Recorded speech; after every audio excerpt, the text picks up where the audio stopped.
नमस्कार. तुम्हा सर्वांचं पुन्हा एकदा फूडस्टार चॅनलवरती स्वागत आहे. आज आपण बनवणार आहोत खुसखुशीत कुरकुरीत पारंपरिक पद्धतीची तांदळाची चकली. आणि ह्या चकल्या चहासोबत खायला खूपच भारी लागतात आणि प्रत्येकालाच आवडतील अशा ह्या चकल्या आहेत. चला तर मग लगेचच रेसिपीला आपण सुरुवात करू. रेसिपी खूप सोपी आहे आणि घरात असलेल्या साहित्यातून बनली जाते. इथे मी तांदळाचं 2 वाटी पीठ घेणार आहे आणि 1 वाटी बेसनचं पीठ घ्यायचं आपल्याला.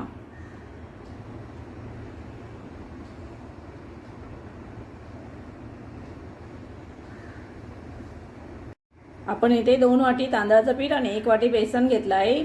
आता ह्याच्यामध्ये आपल्याला मसाले घ्यायचे आहेत. लाल मसाला घेतला आहे. लाल मसाला आवडीनुसार घ्यायचा आहे. मी इथे 1.5 चमचा लाल मसाला घेतला आहे. अर्धा चमचा हळद घ्यायची आहे. जिरेपूड घेतली आहे 1 चमचा आणि चवीनुसार मीठ घ्यायचं आहे. ओवा घेतला आहे. ओवा असा हातावरती कुस्करून घ्यायचा आहे.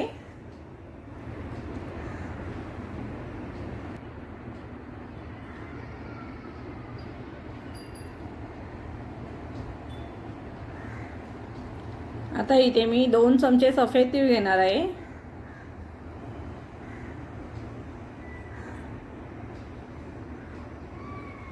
आता हे सर्व मसाले आणि पीठ चांगलं एकजीव होईपर्यंत मिक्स करून घ्यायचं आहे. सर्व मसाले पिठाला आपल्या एकसारखेच लागले पाहिजेत अशा प्रकारे आपल्याला मिक्स करून घ्यायचं आहे.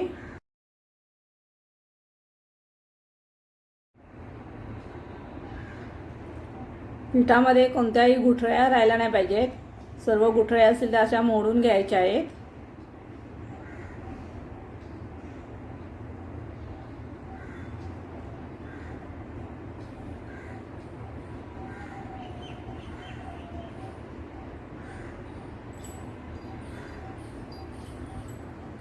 आता आपलं हे पीठ चांगलं असं मिक्स करून झालं आहे. आता मी इथे कढई घेतली आहे. कढईमध्ये आपल्याला 2 वाटी पाणी घ्यायचं आहे.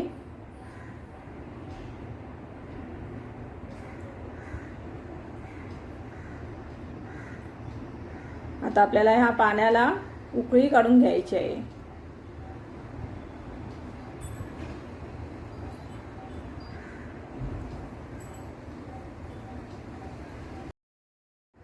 पाण्याला उकळी आली की नंतरच आपल्याला त्याच्यामध्ये जे आपण पीठ सारण बनवून घेतलं आहे ते घालायचं आहे.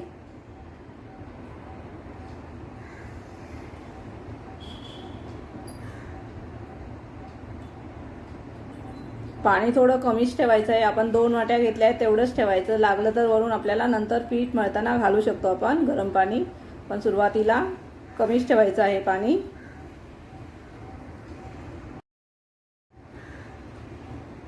चांगलं असं पाण्यामध्ये हे पीठ मिक्स करून घ्यायचं आहे. जसं आपण मोदकाची उकड काढतो त्याच प्रकारे हे पीठ आपल्याला शिजवून घ्यायचं आहे पाण्यामध्ये.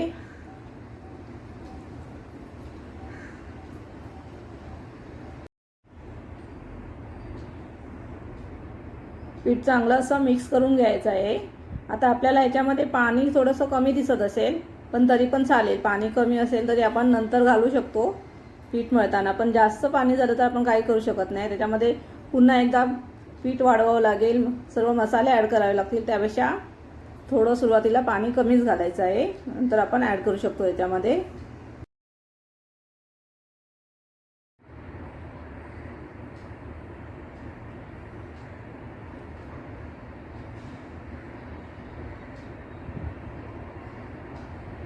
आता आपलं हे पीठ तयार झालं आहे.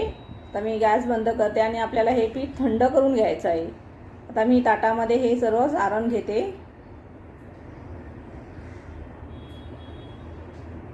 आता आपल्याला हे थोडा वेळ थंड व्हायला द्यायचं आहे. एकदम पण थंड करून घ्यायचं नाही आहे. थोडंसं हाताला चटके लागणार नाही इथपर्यंतच आपल्याला हे थंड करून घ्यायचं आहे.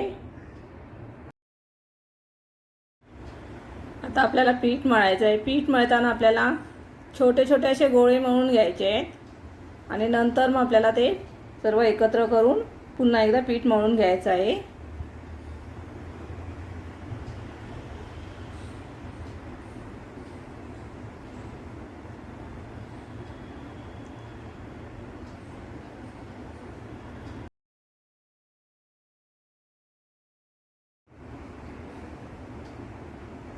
आता याच्यामध्ये जर थोडंसं सुकं पीठ वाटतं आहे, त्याच्यामध्ये तुम्ही थोडंसं गरम पाणी घालू शकता. जास्त घालायचं नाही आहे, थोडंसंच घालायचं. थोडं आपल्याला कडकच पीठ ठेवायचं आहे, एकदम मऊ पण नाही करायचं आहे.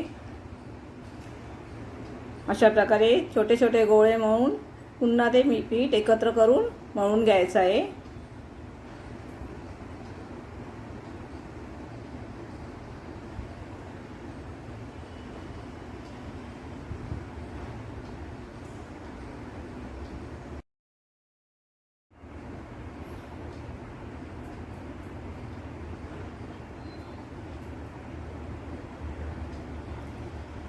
अशा प्रकारे पीठ मळल्यामुळे आपलं हे पीठ पटकन सुद्धा मळून होतं.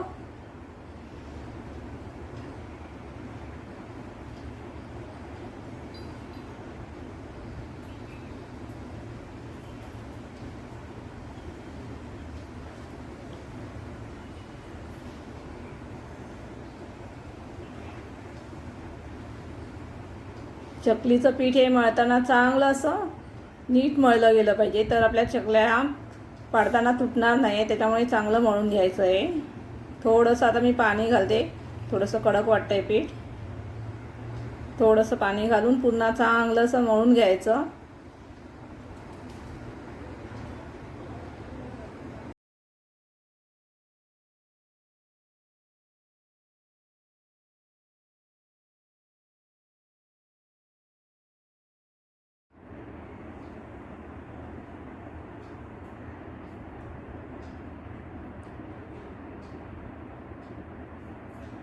आता आपल्याला थोडंसं तेल लावून घ्यायचं आहे पिठाला आणि पुन्हा एकदा चांगलंसं मळून घ्यायचं. आता हे पीठ चांगलंसं मळून झाल्यावरती आपल्याला 10 ते 15 मिनटं तसंच ठेवून द्यायचं आहे आणि नंतर आपल्याला चकल्या पाडायला घ्यायच्या आहेत.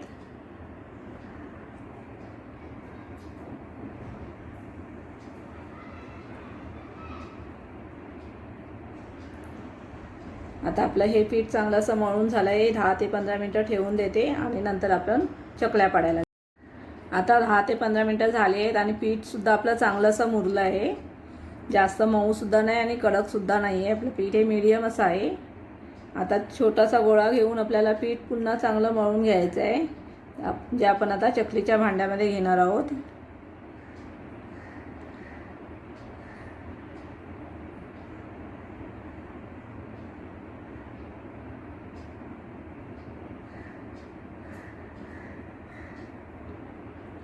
आता इथे मी चकलीच्या भांड्याला चांगलं असं तेल लावून घेतलं आहे यातून आणि नंतरच मग पिठाचा गोळा घालायचा आहे त्याच्यामध्ये.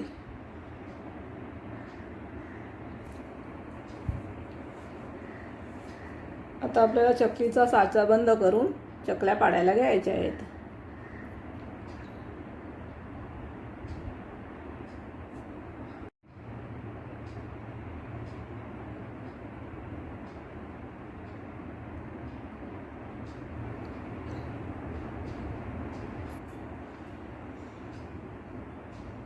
आता मी अशा प्रकारे चकल्या पाडून घेते. चकली पाडताना पहिला आधी असं थोडंसं गोल करून घ्यायचं, त्याच्यामुळे आपल्या चकलीला असा चांगला आकार येतो. आणि थोड्या चकल्या मीडियमच ठेवायच्या, जास्त मोठ्या आणि छोट्या पण नाही करायच्या आहेत.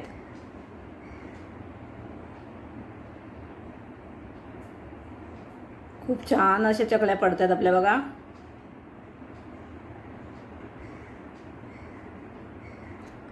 आता मी अशाच प्रकारे सगळ्या चकल्या बनवून घेते, पाडून घेते.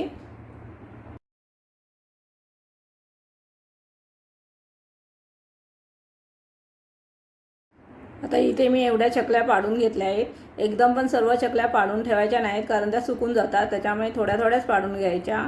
आता मी ज्या बनवून घेतल्या तेवढ्या मी फ्राय करून घेते. त्यासाठी इथे कढई ठेवली आहे. कढईमध्ये तेल घ्यायचं आहे. तेल आपल्याला चांगलं असं गरम करून घ्यायचं आहे. आता आपण आपले तेल गरम झालं आहे का ते चेक करू. त्यासाठी मी ते पिठाचा छोटासा गोळा टाकला आहे. आपलं तेल हे आता गरम झालं आहे. आता आपण चकल्या फ्राय करायला घेऊ.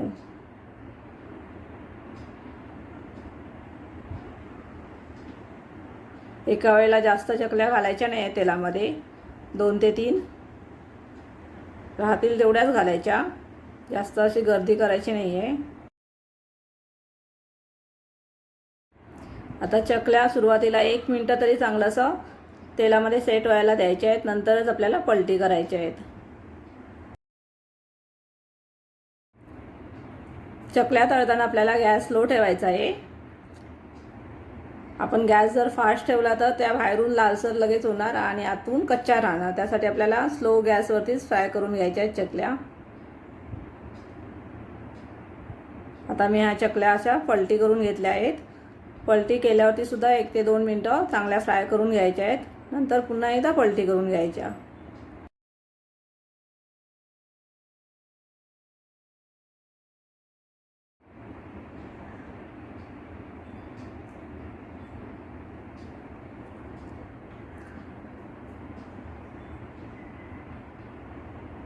दोन्ही साईडने चांगल्या अशा लालसर होईपर्यंत आपल्याला ह्या चकल्या फ्राय करून घ्यायच्या आहेत.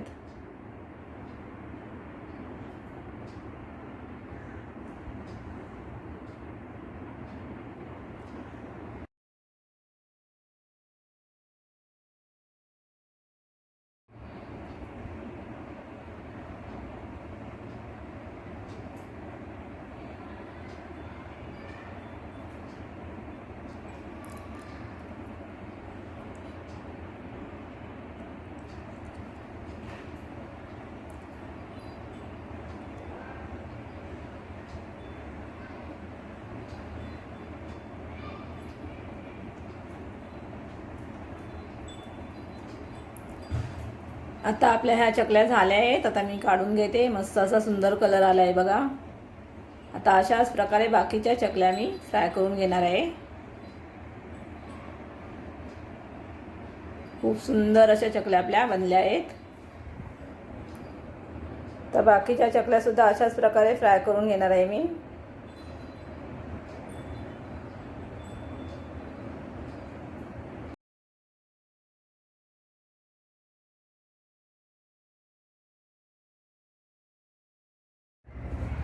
आता आपल्याला ह्या चकल्या सुद्धा दोन्ही साईडने चांगल्या अशा सोनेरी कलरवरती फ्राय करून घ्यायच्या आहेत.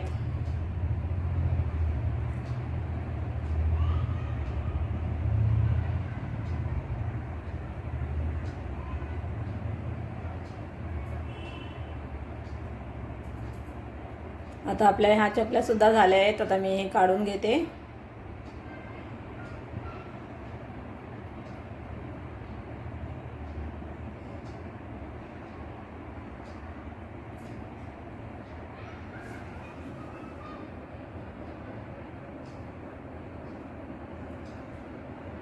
अशा प्रकारे आपल्या सर्व चकल्या बनवून मस्त अशा तयार झाल्या आहेत. हे बघा, दिसायला खूप भारी दिसत आहेत आणि कुठेच आपली चकली तुटली गेली नाही आहे.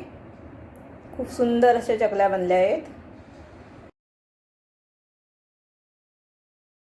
चला तर मग भेटू नेक्स्ट व्हिडिओमध्ये. तोपर्यंत बाय बाय.